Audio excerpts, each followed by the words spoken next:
શું તમે જાણો છો, ઘણા દર્દીને અવારનવાર માથાનો દુખાવો થતો હોય છે. ડૉક્ટરની સલાહ લે છે અને જાણવામાં આવે છે કે તમને માઇગ્રેનનો દુખાવો છે. દવા લીધા એટલા પ્રમાણમાં સારું રહે છે, પછી પાછો દુખાવો ચાલુ થઈ જાય છે. શું હોય છે આ માઇગ્રેન એટેક? હું છું doctor Himanshu Patel, consultant neurosurgeon.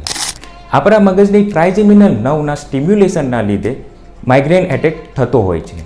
એના ઘણા પરિબળો છે. એમાંનું મુખ્ય પરિબળ છે સ્ટ્રેસફુલ લાઇફસ્ટાઇલ, અને બીજા પરિબળમાં આવે છે ઊંઘ બરાબર ના લેવી, જમવાનું બરાબર ના લેવું, શરીરમાં પાણીનું પ્રમાણ ઓછું થઈ જવું કે તડકામાં બહાર નીકળવું.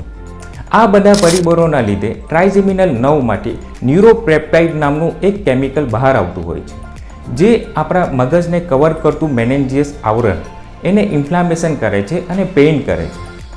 જ્યારે આ દુખાવો ખૂબ જ વધી જતો હોય છે ત્યારે ટ્રાઇજેમિનલ નર્વ CGRP નામનું બીજું કેમિકલ સિક્રેટ કરતું હોય છે, જે આપણી લોહીની નસોને વધારે મોટી કરી દે છે અને જેના લીધે દુખાવાના સેન્સિટિવ રિસેપ્ટર એક્ટિવ થઈ જાય છે અને દર્દીને અસહ્ય દુખાવો થતો હોય છે.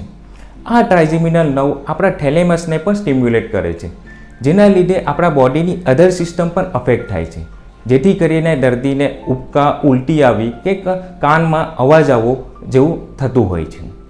મેડિસિન લેવાથી માઇગ્રેનના એટેકને કમ્પ્લીટ ક્યોર મળતો નથી, પરંતુ માઇગ્રેન એટેક સિમ્પ્ટોમેટિક રિલીફ દર્દીને મળી જતું હોય છે. જો દર્દીએ માઇગ્રેન એટેકને કમ્પ્લીટ ક્યોર લેવું હોય તો તેણે રૂટીન લાઇફસ્ટાઇલ ચેન્જ કરવી જોઈએ, જેમ કે સ્ટ્રેસફુલ લાઇફસ્ટાઇલને એવોઇડ કરવું જોઈએ, જમવાનું નિયમિત લેવું જોઈએ, ઊંઘ બરાબર લેવી જોઈએ, બહાર તડકામાં નીકળવાનું એવોઇડ કરવું જોઈએ, બોડીમાં પાણીનું પ્રમાણ એડિક્વેટ લેવું જોઈએ, ક્યાં તો પછી યોગા, મેડિટેશન રેગ્યુલર બેઝ પર કરવું જોઈએ.